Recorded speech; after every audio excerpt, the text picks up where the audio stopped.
Though this was a very important gospel, it was pivotal.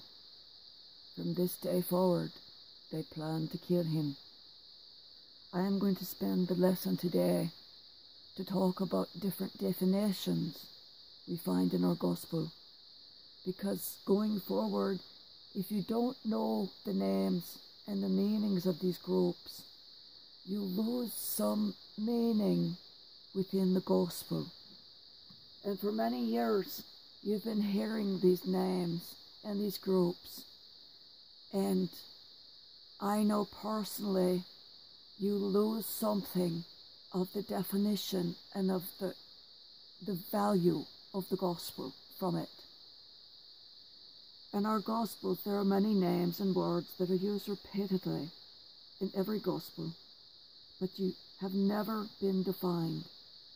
And unless you have studied the Bible definitions and had the personal curiosity to look them up, you won't know the meaning of these words or these names. Even in Bible study at the college level religious studies, these are never defined or discussed. I know, I took many semesters, even years of such courses. The first word that we've seen 47 times this week alone is Pharisees. What are Pharisees? The word has an active definition and also a derogatory use too, both within the ancient Jewish community. A Pharisee is a member of an ancient Jewish sect who were distinguished by their strict observance and interpretation of the traditional written law. That's those 613 laws of the Book of Moses that we discussed last week. And these Pharisees held pretensions to superior sanctity.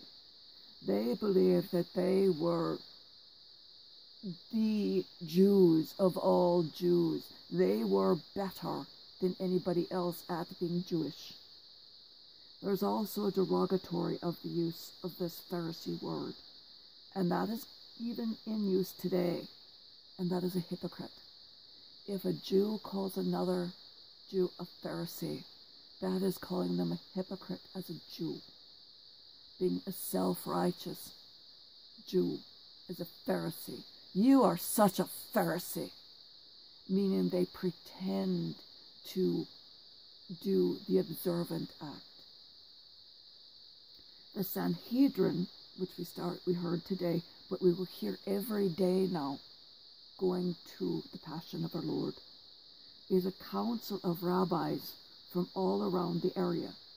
It either numbers 23, a small Sanhedrin, or 77 for the great Sanhedrin. In all cases where it's not denoted, it is 23. This would include Caiaphas, today the current chief priest or rabbi, the previous and next chief priest, and all the other rabbis to number 23. Note, Pharisees are also rabbis, but not all rabbis are Pharisees. So some of the Pharisees would also be at the Sanhedrin. Are we confused yet? One last term that will come into play during Easter is Sadducee. The Sadducees are an ancient Jewish sect who deny the existence of spirits, the afterlife, in other words, no heaven, no hell, and they outright deny the resurrection. They argue a literal interpretation of the Torah. We're talking word perfect. If the Torah says you shall not have two cloths of different type touching each other, they believe that is a reason for death, as the Torah specified. So if you had woven cloth of a sheep wool next to woven cloth of a plant, flax, next to each other, the ancient Torah said you should be put to death, and the Sadducees believed that to be true because that was the literal interpretation of the Torah. The members of the Sadducees included the most prominent citizens of the Jewish community. It included the richest people. It included the politicians, the judges, and the temple scribes. These were really powerful men, the scribes. They were in charge of temple maintenance. That's pretty powerful. They're not janitors. They put together the sin offerings. They put together the temple offerings, the money. This made their voices and views prominent. And there's many places where they have discussions within the Bible. But there's one very prominent argument between Jesus and the Sadducees. Matthew 23, 23 to 46.